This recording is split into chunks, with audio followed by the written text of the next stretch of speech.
네, 반갑습니다. 저는 제조 AI 스타트업 RTM의 부대표를 맡고 있는 박진우라고 합니다.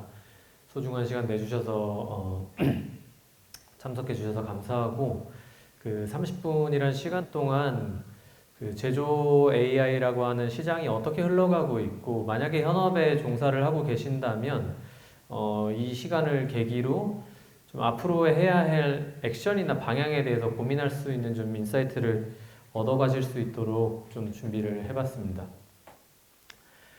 잘 아시겠지만 제조 AI 시장은 굉장히 빠르게 성장하고 있고 이 AI가 산업에 침투해서 성장하는 어떤 속도를 보면은 뭐 의료업, 컨텐츠업 이런 것들과 함께 제조업도 굉장히 빠른 속도의 그 성장성을 가지고 있는 시장으로 평가되고 있습니다. 연간 한 45% 정도의 시장이 성장하고 있다고 전 세계적으로 지금 추정이 되고 있고요.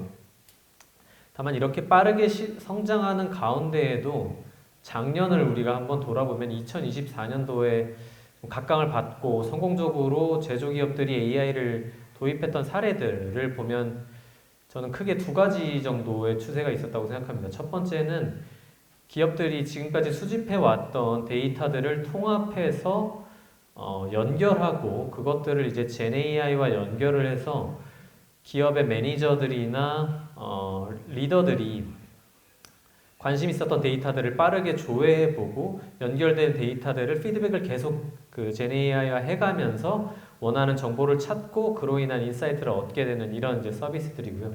해외에서는 이제 팔란티어라는 기업이 뭐 여러 도메인의 기업들이 있으면 예를 들면 제조업 같은 경우에는 뭐 생산량이나 자재 그리고 뭐 유통량과 같은 데이터들이 관리된 어떤 데이터를 기반으로 향후에 어떤 뭐랄까 판매량을 예측해보고 그 예측 값을 이제 제네이아를 통해서 받고 그거에 대해서도 걔한테 왜 너는 그렇게 많다고 예측을 했니라고 피드백을 하고 그 근거를 듣고 다시 또 그럼에도 불구하고 굉장히 넌 과대 예측을 한 것 같아라는 이런 피드백을 주면서 다음부터는 걔가 다시 또 예측량을 조정해 갈 수 있는 이런 이제 사례들을 성공적인 사례로 안내가 된 적이 있습니다. 이와 반대의 케이스는 이제 아예 제조 공장 안으로 들어가서 더 가장 밑단 각 제조 설비나 검사 설비와 연결된 인베디드된 AI 솔루션들이 빠르게 좀 성장을 해나가고 있습니다. 예를 들면 반도체 설비 같은 경우는 AMAT나 램 같은 이제 설비 기업들이 자기 설비에 맞도록 특화된 어떤 AI 솔루션들을 설비에 인베드를 해서 시장에 침투를 시키고 있었던 것들이 좀 인상적이었고요. 반면에 좀 아직 그 프로덕트와 마켓의 핏을 좀 찾아가고 있는 어떤 솔루션으로는 그 노코드 기반의 머신러닝 모델을 트레이닝하는 툴이나 그 MLOps 툴 같은 경우는 아직 그 제조업 안에 운영되고 있는 머신러닝 모델들이 충분히 많아지지 않았다는 것과 그 노코드 툴이라고 하는 게 편의성이 상당히 많이 올라왔습니다만 그 좀 더 혁신적인 그 편의성이 개선되어야 한다라고 좀 느껴지고 있습니다. 여기 성공했던 사례들을 보면 제조업은 확실히 업의 본질에 좀 집중을 하고 있습니다. 그 제품을 설계하고 생산하는 그것이 업의 본질이겠죠. 그런 과정에 이제 AI 툴들을 통해서 도움을 받고 지원을 받고자 하는 건데 AI 솔루션을 사용하기 위해서 내가 굉장히 많은 노력과 시간과 비용을 들여서 학습을 뭐 해야 되고 러닝 커브를 거쳐야 되고 이런 솔루션들은 그 좀 채택이 되지 못하고 있는 추이고 이건 앞으로도 계속 유지될 것 같아서 이제 말씀드렸던 이런 툴들도 좀 더 혁신적인 어떤 사용 편의성이 올라가고 머신러닝 모델들이 제조 운영되는 라인 안에 많이 들어갔을 때 빛을 발할 수 있을 거다라고 좀 보고 있습니다. 아이고. 네. 이렇게 24년이 지나가는 가운데 그 지난 24년 3Q, 4Q를 거치면서 굉장히 빠르게 화두가 된 것이 AI 에이전트라고 하는 겁니다. 앞에 발표에서도 뭐 나왔고 사실 많은 분들이 들어보셨을 건데요. 그렇죠. 인공지능 에이전트인데 인공지능 에이전트라고 하는 것은 굉장히 광의의 의미를 가지고 있습니다. 우리가 뭐 많이 사용했던 챗GPT 같은 것도 인공지능으로 되어 있고 에이전트 역할을 하기 때문에 인공지능 에이전트가 될 수 있죠. 챗봇, 뭐랄까 그 상담 서비스를 대체하는 챗봇을 만들었다면 그런 것들이 이제 에이전트가 될 수 있겠죠. 다만 이렇게 AI 에이전트라고 하는 게 3Q부터 작년 3Q부터 급부상하는 데에는 좀 다른 포인트들이 강조가 되고 있습니다. 그 구글에서는 5가지 핵심 특징으로 그 AI 에이전트를 정의하고 있는데요. 5가지가 보시는 것처럼 자율성, 목표 지향성, 환경과의 상호작용, 추론 및 의사결정, 학습 가능 이런 것들입니다. 좀 이해를 쉽게 하기 위해서 뭐가 AI 에이전트냐라고 해보면 아까 뭐 상담원을 대체하는 GPT 기반의 챗봇 이런 것들은 추론과 의사결정을 하고 학습이 가능하고 어떤 고객의 응대를 만족시켜야 되는 목표 지향성들을 가지고 있다라고 볼 수 있겠습니다만은 자율성을 가지고 있지는 않죠. 어떤 문의가 오기 전까지는 아무 일도 하지 않고 가만히 있는 것이 그의 특징이고요. 또는 인터랙션을 하지 못합니다. 그들은 그냥 그들이 알고 있는 데이터베이스를 뒤져서 적절한 답을 꺼내오는 거지. 여기서 말하는 인터랙션이라고 하는 거는 흔히 말하면 이제 웹이나 다른 시스템에 얘가 정보를 요청해서 받아오고 그걸 또 공부해서 재가공해서 답을 주고 이런 일을 할 수 있어야 되는 것이 예를 들면 저 상호작용에 해당하는 건데요. 예를 들면 그 다른 뭐 문서에서는 이제 AI 에이전트는 툴을 활용할 수 있다라고 합니다. 저 툴이라고 하는 것이 대표적으로 우리가 활용하는 그 서비스들의 API를 호출하고 답을 받고 그걸 자기의 정보로 재활용하고 이런 형태라고 보시면 되겠죠. 그래서 뭐 아까 전에도 뭐 예약하는 에이전트 이런 것도 뭐 호텔 예약 이런 것들 사례로 많이 나오고 있는데 실제로 어디 호텔을 예약하려면 여기가 비어 있고 여기가 저렴하고 좋습니다라고만 해주는 게 아니라 실제로 그 예약이라는 액션을 할 수 있는 에이전트인 거죠. 상상을 좀 해보시게 된다면 저 AI 에이전트라고 하는 것이 비로소 챗 GPT를 그러니까 LLM을 뛰어넘어서 우리가 진짜 뭐랄까 막연하게 생각했던 인공지능의 어떤 모습 이런 것이 될 거라고 저는 좀 바라보고 있습니다. 잠깐 이 AI 에이전트라고 하는 개념을 좀 머리에 잠깐 담아두시고 그 자율 제조라는 내용으로 한번 다시 좀 돌아가 보도록 하겠습니다. 그 자율제조, AI 자율제조, 미래의 자율제조 공장이라고 하는 것은 어떤 모습일까요? 현재는 그 공장에 굉장히 많은 엔지니어들이 수많은 설비들이 자동화되어 있음에도 불구하고 의사결정이나 판단을 요구하거나 또는 어떤 분석을 해야 되는 일들이 계속해서 발생을 하고 있죠. 우리가 생각하는 미래의 자율제조 그 공장이라고 하는 것은 설치된 어떤 설비나 센서 그리고 거기서 수집된 데이터들을 기반으로 현황을 정확하게 계속해서 판단하고 이걸 문제가 발생했을 때 그거를 인지하고 그걸 개선하기 위한 액션들까지도 도출을 해서 스스로 계속해서 공장의 생산성과 수율을 혁신해 나가고 개선해 나가고 최적화해 나가는 공장의 모습이다라고 좀 이해를 해주시면 좋겠습니다. 저희 RTM은 미래 공장의 모습을 그렇게 바라보고 있고 지금부터 제가 설명드릴 어떤 자율제조 공장의 모습도 그런 것들과 연관이 되어 있습니다. 제조업도 다른 모든 산업과 마찬가지로 그 기술 개발부터 설계, 제조, 마케팅, 물류, 유통, 서비스 뭐 이 밖에도 굉장히 많은 밸류 체인을 가지고 있는데 특히나 그 제조업 중에서도 핵심 그 단계라고 할 수 있는 제조에 대해서 좀 이야기를 하고 싶고 제조라고 하는 문제는 과거로부터 쭉 언제나 그랬습니다. 그 적은 비용으로 얼마나 양질의 제품을 빠르게 많이 만들 수 있느냐. 그러니까 생산성과 품질의 어떤 트레이드오프 문제를 잘 극복해내는 게 어떤 뭐랄까 탁월한 그 제조라고 볼 수 있겠죠. 그럼 어떻게 해서 저렇게 생산성과 수율 간의 그 문제를 최적화해 나갈 수 있느냐 이런 방법론을 저희 RTM은 지난 이제 7년간 계속해서 동일한 관점으로 바라보고 있습니다. 이 관점은 이제 우리가 어릴 적 학교에서 공부할 때 시험 성적을 높여왔던 그런 프로세스랑 유사하다고 보면 되는데요. 어떤 모의고사 문제집을 풀어보고 채점을 하고 뭐가 틀렸는지 보고 틀린 걸 찾아가서 공부하고 다시 시험을 보고 그럼 성적이 조금씩 올라가는 과정을 경험해 보셨을 겁니다. 공장의 수율이나 생산성을 개선하는 방법도 저는 비슷하다고 바라보고 있는 겁니다. 먼저 그 품질 검사를 하는 설비와 프로세스들을 모두 가지고 있죠. 거기서 현재 우리 회사가 가지고 우리 공장이 가지고 있는 그 생산성과 품질을 정확하게 판단을 해야 되고 동일한 어떤 레시피와 설비를 통해서 생산이 되었음에도 불구하고 양품이 된 제품은 뭐고 불량이 된 제품이 뭔지를 앞선 이제 제조 설비에서 그 답을 좀 찾아내야 할 거고요. 원인을요.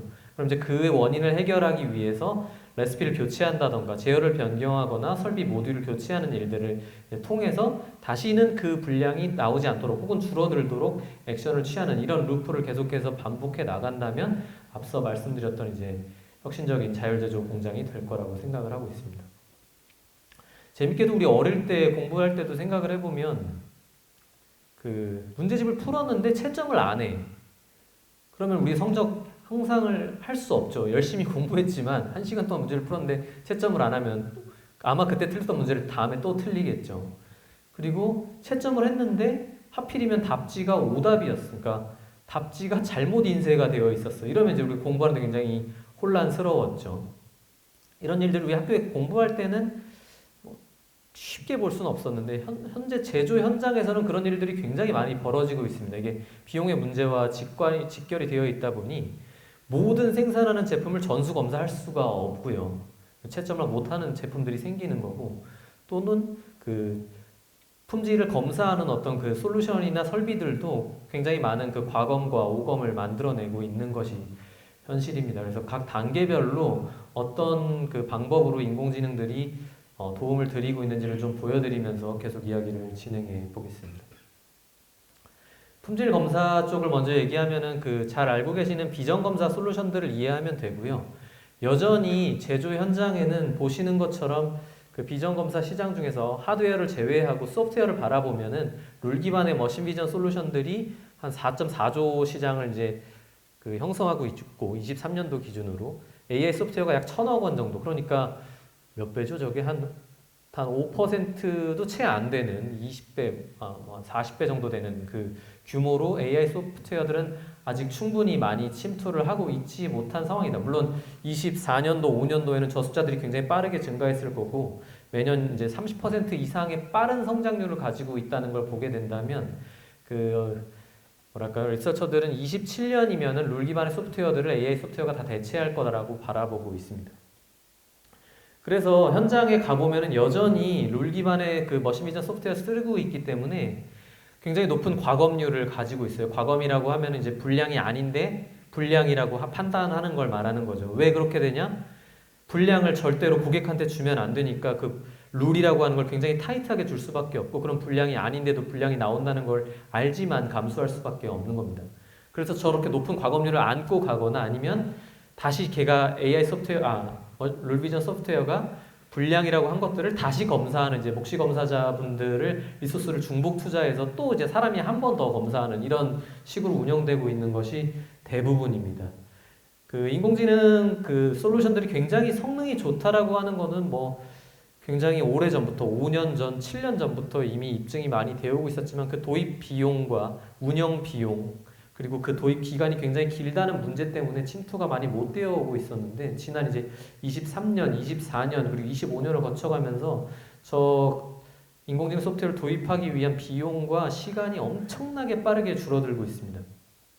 저희 R팀에서도 이런 비슷한 비전 소프트웨어들을, 솔루션들을 제공드리고 있는데 과거에 뭐 6개월 동안 걸렸던 솔루션 개발이 이제는 단 2달이면 개발이 완료되고 인공지능 모델을 하나 그 샘플로 개발해보고 싶다, 테스트해보고 싶다라고 하는 거는 하루 이틀 만에 다 테스트를 마쳐서 고객들께 전달을 드리고 있습니다. 그래서 혹시나 이런 것과 관련해서 좀 고민을 가지고 계시다면은 그 저희 RTM을 찾아주시면 비용 없이 빠르게 도입이 가능한 어떤 문제인지를 며칠 이내로 답을 드릴 수 있기 때문에 검토를 좀 해봐 주시면 좋겠고요.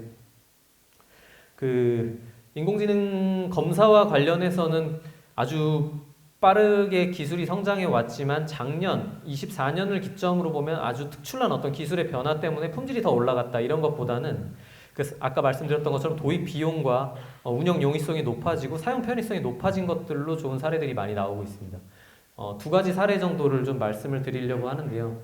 우리 PCB 잘 알고 계시죠? 그 기판을 생산하는 기업의 검사 소프트웨어를 개선해 드렸던 사례인데 그 기판 안에 발생하는 어떤 이물이나 크랙 같은 것들을 발견하는 건 이제 너무나 쉽고 당연한 문제들이 될 건데 특정 이물이 발생했을 때 실제 저 이물이 발생한 어떤 제품의 위치를 정확하게 판단할 수가 있게 됩니다. 그 설계도라는 걸 별도로 데이터로 가지고 있기 때문에 설계도를 이해해서 저기 어디서 회로가 흐르고 있고 어디가 패드 부분이라는 거를 이 소프트웨어가 다 이해를 하기 때문에 지금 이물이 발생했고 걔가 어디 패드 위에 올라가 있고 그 크기가 얼마나 다 이런 것들을 다 이해할 수 있게 이제 된 거죠. 그렇게 되면 어떤 것들이 가능해지냐면 예전에는 뭐 이물이 있습니다, 없습니다, 이물이 있는데 뭐 30 마이크로 이상입니다 정도가 한계였다면 지금 들어간 어떤 솔루션들은 PCB를 제조하는 기업들은 이제 그들의 고객인 뭐 삼성전자나 다른 또 이제 디바이스를 만드는 고객들에게 판매를 하게 될 텐데 고객사마다 굉장히 까다로운 다른 기준을 가지고 있습니다.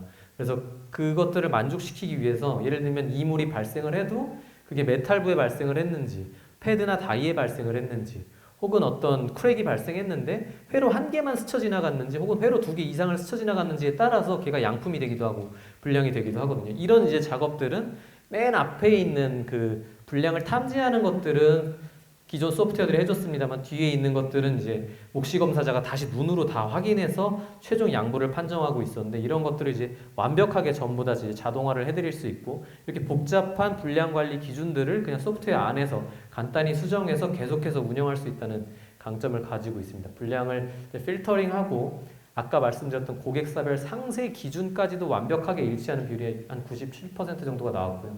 그래서 이제 수동으로 검사를 하던 인력과 리소스를 굉장히 많이 줄일 수 있었고 그 인공지능 소프트웨어가 검사를 커버하는 어떤 영역도 굉장히 크게 개선했던 사례가 되겠습니다. 두 번째는 그 배터리를 제조하는 기업의 사례인데요. 이제 안타깝게도 그 사례 영상은 실제 사례는 가져올 수가 없기 때문에 유튜브에서 좀 유사한 어떤 설비의 모습을 저희가 좀 가지고 왔습니다.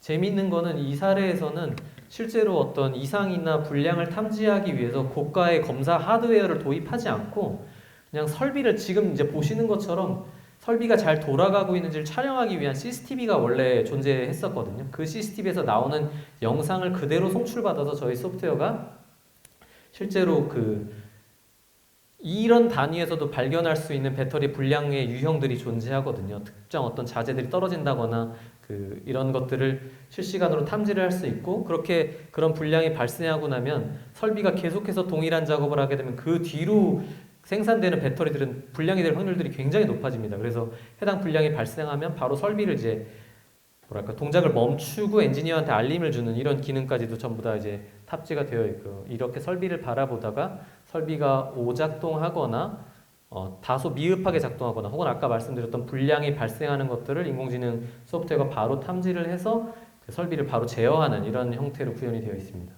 좀 더 재밌는 거는 굉장히 많은 동일한 어떤 그 설비들이 제조와 검사를 담당하고 있는데 설비마다 해당 소프트웨어들이 연결이 되어서 소프트웨어가 제어를 하고 있고요. 다만 이제 관제 센터로 이제 가게 되면 모든 이제 설비의 진단 상태를 한눈에 볼 수 있으면서 인공지능 모델을 뭔가 개선을 해서 재학습하고 배포를 한다라고 하는 건 저 위에 있는 대시보드에서 그냥 사무실에 앉아서 현장에 앉아서는 할 수가 없겠죠.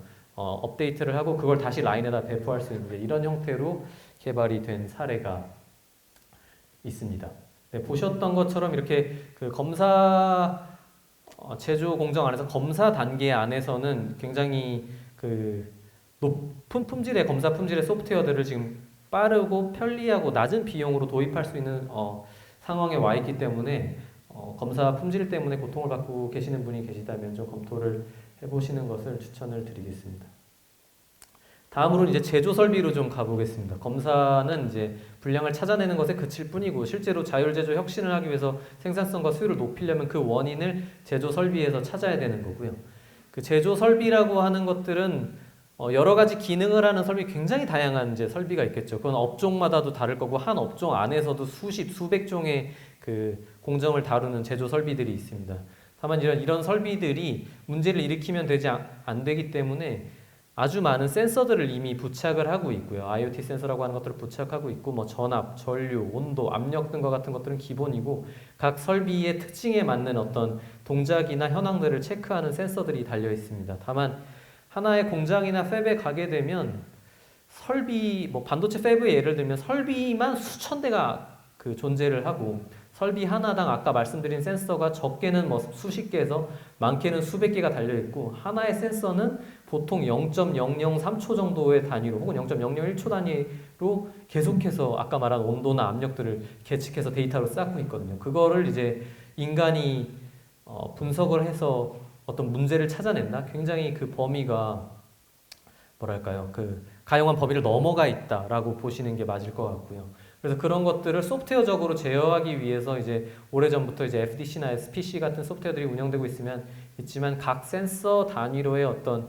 관리 범위만을 정해놓고 모니터링 할 뿐입니다. 그걸 넘어가면 알람이 울리거나 인터락이 되거나 혹은 그렇지 않으면 그냥 모르고 있는 거죠. 문제가 있는지 없는지를. 그래서 이런 것들이 이제 제조 설비의 문제나 원인을 찾는 데 굉장히 큰 고통을 주고 있고 인공지능 기술이 굉장히 빠르게 발전하면서 이렇게 다중 센서 시계열을 분석하는 어떤 기법들이나 솔루션들이 좀 많이 발표가 되어오고 있습니다만 말씀드렸던 것처럼 제조 설비라고 하는 게 그야말로 제각각이기 때문에 일반화된 어떤 그 기법이 복잡한 어떤 원인을 찾는 데는 좀 충분히 닿지 못하고 있는 것들이 현실입니다. 그래서 아까 맨 처음에 서두에 말씀드렸던 것처럼 이제 각 설비 회사들은 자기 설비와 자기 공정에 딱 맞는 어떤 그 소프트웨어들을 가지고 하나씩 이제 탑재를 해서 현장에 투입하는 방법들이 이제 채택이 돼가고 있다고 보시면 되겠습니다. 네, 저희 RTM도 이런 제조 그 설비의 문제나 원인 이상의 원인을 찾기 위해서 그 Equipment Health Manager라고 하는 솔루션들을 제공드리고 있고 이 솔루션은 크게 두 가지 기능을 제공을 합니다. 첫 번째는 아주 제네럴하고 기본적인 펑션으로서 매 생산을 사이클 단위로 할 때마다 설비나 방금 지나간 공정의 상태의 건강 정도를 점수로 굉장히 간단하게 알려드리고요. 그 점수가 낮은 일이 만약에 발생했다고 하면은 어떤 센서로부터 그런 문제의 원인을 찾아냈는지를 알려주고 하나의 사이클이 뭐 2분짜리 공정이라고 하면 2분 중에서도 어느 시간대에 문제가 생겼는지를 알려주면서 해당 모듈과 해당 시간대에 센서와 시간대에 문제가 발견했다면 이 모듈을 점검해 보는 게 좋겠습니다라고 해서 모듈까지 안내를 해주는 방법으로 활용이 되는 기능입니다. 앞서 말씀드렸던 어떤 그 바운드를 가지고 모니터링하는 것과 또 한 가지 다른 점들은 저렇게 점수화된 스코어를 제공드리기 때문에 그 경시 변화를 확인할 수가 있다는 겁니다. 어떤 임계를 넘지 않아도 서서히 떨어지고 있다는 것들을 엔지니어가 확인을 해서 조기에 좀 조치를 취할 수 있다는 강점을 또 가지고 있습니다. 말씀드렸던 것처럼 제조 설비는 이렇게 그 일반화된 한 가지 기능만으로는 큰 문제를 해결하기가 좀 어렵습니다. 그래서 저희 EHM 같은 경우에는 그 설비나 공정에 맞도록 아주 fully customized 모델들을 그냥 간단하게 탑재할 수 있도록 이렇게 솔루션을 좀 개발을 해놓고 있고요. 그래서 공정이나 설비에 대한 아주 크리티컬한 문제들을 먼저 정의를 하게 됩니다. 예를 들면 반도체 쪽으로 가게 되면 뭐 생산을 하는 플라즈마 베큐um 챔버를 사용한다라고 하면 이 베큐um 챔버에 리키지가 발생하는지 안 하는지 혹은 플라즈마 소스가 정상 동작을 하고 있는지 뭐 이런 것들의 특정한 문제들을 찾아서 그 문제를 해결하는 인공지능 모델을 저희 엔지니어들이 별도로 개발해서 솔루션에 탑재를 드리거나 혹은 이제 공정 결과를 예측하는 식으로도 많이 사용이 되고 있습니다. 뭐 에칭 설비 같은 경우는 이 공정이 끝나고 났을 때 그 에버리지 에치 레이시 어느 정도 될 건지 혹은 얼마나 유니폼하게 에치가 됐을지를 추정을 해서 알려드리는 이런 모델들도 마찬가지로 해당 설비에서 나오는 센서를 기반으로 모델이 개발되고 알림을 줄 수 있기 때문에 들어갈 수 있고요. 이런 EHM은 제조 설비에는 일반적으로 다 적용이 될 수 있게 되어 있기 때문에 반도체뿐만 아니라 뭐 디스플레이 유리를 가공한다거나 특정 뭐 베큐um 펌프를 개발한다거나 하는 모든 제조 센서가 부착된 모든 제조 설비에 설치가 가능하고 디스플레이 유리 같은 경우는 아까 말했던 것과 다르게 이런 커스텀 AI 모델 같은 경우는 디스플레이 유리를 면치하는데 너무 과면치돼서 유리가 깨지거나 뜯어지진 않았는지 혹은 미면치돼서 굉장히 유리가 날카롭지 않은지 이와 같은 것들을 생산 설비의 센서들을 가지고 바로 추정해 줄 수 있는 이런 이제 모델들이 앞서 말씀드렸던 헬스 스코어와 함께 별도로 탑재가 돼서 지원을 드리고 있습니다. 이 EHM도 마찬가지로 설비 단위로 다 이제 설치가 되고 설비 단위로의 그 인공지능 모델들이 들어가 있고요. 그런 것들을 이제 통합 관제하는 이제 백오피스에서 볼 수 있는 플랫폼을 같이 제공을 드리고 저 백오피스에서 볼 수 있는 플랫폼 같은 경우는 서두에도 말씀드렸던 것처럼 이제 젠 AI와 좀 결합을 해서 좀 뭐랄까요? 좀 혁신을 해나가고 있는 중입니다. 그 엔지니어들이 현장에서는 사실은 그 팹이나 라인 안에서 그 설비와 뭐 대화를 한다라고 하는 건 올바른 환경은 좀 아닐 수 있는데 라인에 들어가서 뭐 지난주에 수율을 검토했는데 어떤 랏이 수율이 안 좋았는지를 좀 물어보고 그 원인이 어떤 설비나 센서로 추정하고 있는지를 물어보고 그 답변으로부터 원인을 도출해낸다면 이제 액션으로 갈 수 있도록 그 이렇게 생성형 AI가 인공지능 솔루션들이 만들어낸 어떤 숫자와 데이터들을 담당자분들께 전달을 드리고 그 피드백을 받아서 더 좋은 정보로 찾아갈 수 있게 해주는 이런 기능을 같이 가지고 있다고 봐주시면 되겠습니다. 네, 이렇게 그 제조 공장 안에 제조 설비와 검사 설비라는 두 가지 관점으로 좀 나누어서 현황을 좀 설명드려 봤고요. 마지막으로 이제 인공지능 미래의 자율공장으로 가기 위한 단계를 작년부터 좀 이런 관점으로 설명을 좀 많이 드리고 있습니다.